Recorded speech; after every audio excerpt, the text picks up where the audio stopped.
এছাড়া আমার চলছে না তো, এই আচ্ছা জন্য আপাতত ওই দুটো দুটো হচ্ছে তাই করছি।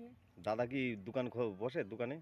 বর্ষার কিছুই হচ্ছে না। ওখানে কি বালি টালি জন্য হ্যাঁ, বসতে? এরম জান তো মাল মেরেছে। তুলিনি এর ভেতরে পয়সা করি হ্যাঁ, চলছে ওই তো দোকান একদম বন্ধ।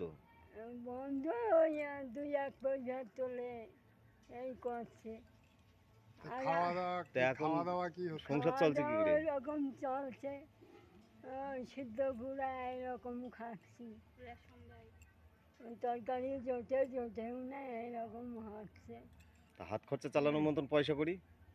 হাত জ্বালার মতন হচ্ছে, 50 হচ্ছে, 40 হচ্ছে, 20 হচ্ছে। তোমার এরকম ছেলেটা কিভাবে মারা গেল? ছেলে ওই জ্বর হয়েছিল, জ্বর হয়েছিল, চিকিৎসা করতে পারোনি? বুঝেছিলাম, যে তাও চিকিৎসা করেছে তাতে কিছু ওই হয়নি? নানানটাই ধরেছিল, একবারে তাই না? নানানটাই ধরে ওর মানে ছিঁড়ে এখন আর তোমার মেরেছে। সংসারে কেউ নেই, না, ওই শুধু তোমরা দুইজনা? দুজনা তা উনি তো কাজ করতে পারে না, কাজ করতে পারে না। তা ওই খাওয়া দাওয়া করো কি?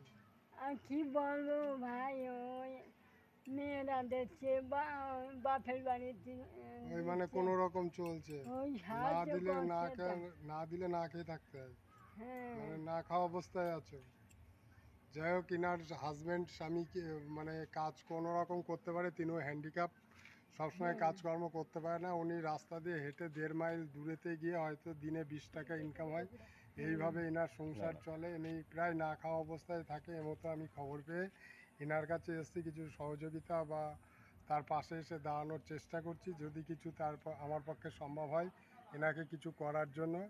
ইনার পাশে আসতে পেরে আমি নিজেকে ধন্য বলে মনে করছি, কারণ এই ভগবান বা ঈশ্বর আমাদেরকে এইসব লোকের কাছে নিয়ে যায়, বা এইসব মানুষকেও আমরা চাই তাদের পাশে এসে দাঁড়ানোর জন্য। তুমি দাঁড়াও।